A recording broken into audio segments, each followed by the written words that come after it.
बड़े बुजुर्ग कह के गए हैं, दो नावों की सवारी अच्छी नहीं होती है, और यही दो नाव की सवारी अब क्या पाकिस्तान को भारी पड़ने वाली है। पाकिस्तान ने इमरजेंसी बैठक बुलाई है। स्क्रीन पर एक तस्वीर देख रहे हैं, ये कौन है? ये पाकिस्तान में ईरान के राजदूत हैं, और यहाँ पर बैठकर इन्होंने कहा है कि ईरान पाकिस्तान के अंदर हमला कर सकता है। ये गजब की बात है जो इन्होंने कह दी है। वहीं दूसरी तरफ इजराइल और ईरान के बीच में चल क्या रहा है, और क्या राष्ट्रपति पुतिन ईरान का साथ देंगे या फिर इजराइल के पाले में जाकर खड़े हो गए हैं। जियोपॉलिटिक्स में बहुत कुछ चल रहा है। हमेशा की तरह वर्ल्ड मिरर के इस एपिसोड में जानने को मिलेगा बहुत कुछ। आइए जानते हैं इन खबरों को विस्तार से। इजराइल और ईरान की लड़ाई में अभी क्या चल रहा है? अमेरिका की एंट्री होगी तो ये हो जाएगा, अमेरिका की एंट्री होगी तो वो हो जाएगा। अब से पहले तक ये कहा जा रहा था कि चाइना और रूस इसमें शामिल हो जाएंगे, लेकिन आगे क्या हो रहा है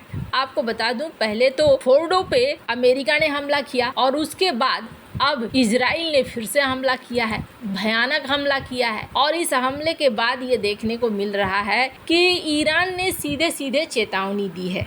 ईरान की सेना ने अमेरिका के हमलों का जवाब देने की धमकी दी है। उन्होंने कहा कि शुरू तो आपने किया है, खत्म हम करेंगे। उन्होंने कहा कि अमेरिका ने इजराइल को रोकने के बजाय हमारे ऊपर हमले किए। ऐसा करते हुए अमेरिका ने ईरान को उसके हितों की रक्षा करने के लिए अब पूरी छूट दे दी है। हम कोई भी कार्रवाई करने के लिए अब स्वतंत्र हैं। अमेरिकी हमलों पर रिएक्शन देते हुए ईरानी सेना के प्रवक्ता ने वीडियो जारी। हम खुशी से लड़ेंगे, ये कहना है हातमी का, और कहना है कि अमेरिका के हमले ने उकसावे वाली कार्रवाई करी है और हम इसका जवाब देंगे। अभी जो तस्वीरें देख रहे हैं आरटी रूसी मीडिया है, इस रूसी मीडिया की तस्वीरों में कुछ ऐसा ही झलकता हुआ दिखता हुआ नजर आ रहा है। खैर, अब इसका मतलब ये है कि लड़ाई आगे बढ़ेगी, और यहाँ पर ईरान के जो विदेश मंत्री हैं वो राष्ट्रपति पुतिन से मिलने के लिए भी पहुँचे हैं।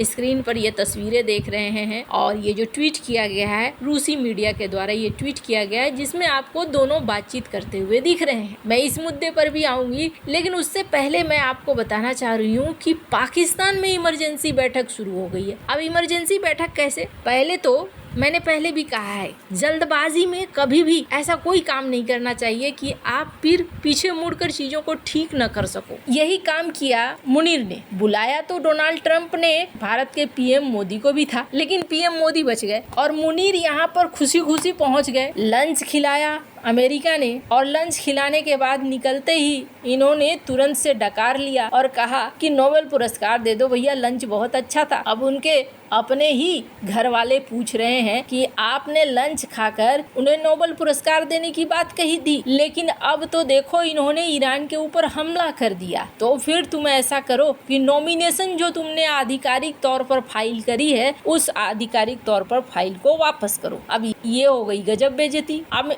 पाकिस्तान की आदत क्या है, दोनों हाथों में लड्डू रखने का, लेकिन इस बार दोनों मुश्किल में पड़ गए। कैसे? अभी पाकिस्तान को घरेलू राजनीति ये कह रही है कि नॉमिनेशन वापस लो। नॉमिनेशन वापस लेने के बाद ट्रंप क्या हाल करेंगे? पहले तो इनको लग रहा था, किसी ने कहा भी था इनके तरफ से कि देखो अगर ट्रंप को उनकी आकांक्षाओं को पूरा करने से वो खुश रहते हैं तो पाकिस्तान को ऐसा ही करना चाहिए। ट्रंप को इस वक्त नोबेल पुरस्कार चाहिए। पाकिस्तान ने आधिकारिक घोषणा कर दी, चलो बढ़िया हो गया, ट्रंप खुश रहेंगे तो लाल थैले आते रहेंगे। लेकिन यहाँ मुश्किल ये हो गई कि एक ऐसे प्राइज के लिए नॉमिनेशन किया जो शांति के लिए था, और यहाँ अशांति फैल गई। अब इनको ईरान की तरफ से बोलना पड़ा कि हम ईरान के साथ खड़े हैं। अब ईरान ने क्या किया है? ईरान ने कहा है कि अच्छा भैया तुम हमारे साथ खड़े हो तो अभी बताते हैं। यहाँ पर इनके जो एम्बेसडर हैं, राजदूत हैं, इन्होंने एक प्रेस कॉन्फ्रेंस किया, और प्रेस कॉन्फ्रेंस में इन्होंने कह दिया कि देखो अमेरिका के जो भी संस्थान हैं उन संस्थानों पर हम हमला कर सकते हैं। अमेरिका की प्रॉपर्टी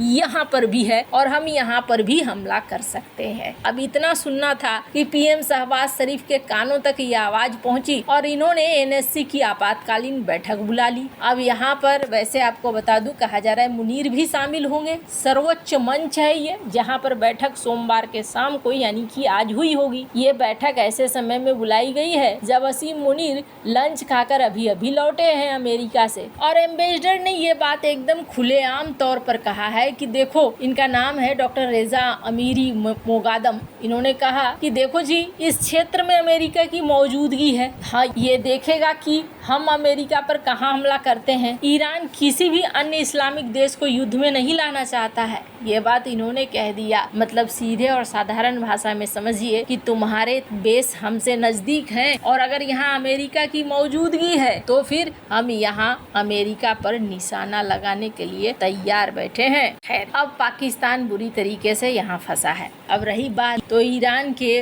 विदेश मंत्री यहाँ पहुँचे, इन्होंने राष्ट्रपति पुतिन को सारी बात बताई भी है, लेकिन कहा जा रहा है कि क्या पुतिन साथ देंगे। इससे पहले ना पुतिन से सीधे सीधे सवाल कर लिया गया था कि ईरान तो आपका साथी है, आप सपोर्ट में बोलते भी हैं, लेकिन फिर आप ईरान को सपोर्ट क्यों नहीं कर रहे हैं। इस पर इन्होंने क्या बयान दिया था, मैं चाहती हूँ कि इस बयान को सुनिए आप। Хочу обратить ваше внимание, что в Израиле проживает почти 2 миллиона человек, выходцев из бывшего Советского Союза и Российской Федерации.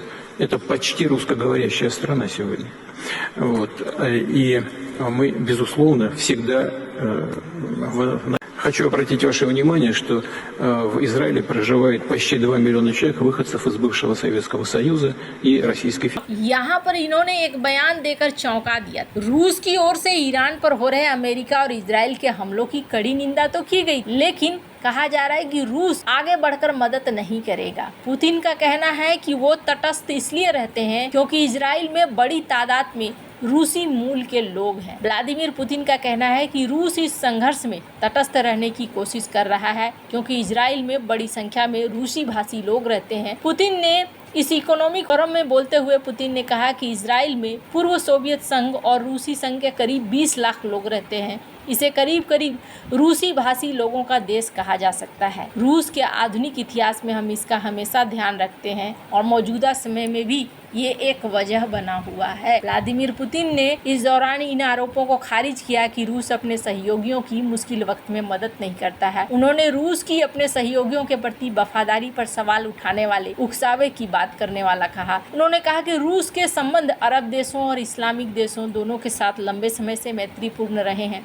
पुतिन ने कहा कि ये नहीं कहा जाना चाहिए कि रूस ने मुस्लिम बाहुल्य ईरान का साथ छोड़ा है, उनके साथ ही इस्लामी देशों से संबंध ऐतिहासिक रूप से अच्छे रहे हैं। पुतिन ने रूस मुस्लिम बाहुल्य देशों के OIC में एक पर्यवेक्षक भी है। उन्होंने ये भी कहा कि उनके देश रूस की आबादी में भी 15% मुसलमान हैं। अमेरिकी हमलों को गैर जिम्मेदार बताते हुए कड़ी निंदा की। रूस ने अमेरिकी हमलों को अंतर्राष्ट्रीय कानून, संयुक्त राष्ट्र चार्टर और UNSC प्रस्तावों का घोर उल्लंघन बताया। संयुक्त राष्ट्र में रूस के राजदूत ने रविवार को ईरान के परमाणु ठिकानों पर अमेरिका के हमलों की निंदा करते हुए पश्चिमी सुरक्षा परिषद के सदस्यों पर दोहरा मापदंड का भी आरोप लगाया। संयुक्त राष्ट्र में रूस के अस्थायी प्रतिनिधि वासिली नेमेंजिया ने सुरक्षा परिषद की आपात बैठक में कहा कि अमेरिका ने ईरान के 3 परमाणु ठिकानों पर बिना उकसावे के मिसाइल और बम हमले किए जो IAEA निगरानी में थे। खैर, अब इसका मतलब है कि यहाँ पुतिन साइड पकड़ते दिख रहे हैं। खैर, पॉलिटिक्स में आजकल कभी भी कुछ भी हो जाता है, ये कोई फाइनल नहीं है। हो सकता है कल की डेट में पुतिन कुछ और सोचे। वैसे आपको क्या लगता है इन सब मामले में, आपकी क्या राय है, कमेंट कर जरूर बताएं। जल्द मिलते हैं अगले वीडियो में नई खबर के साथ।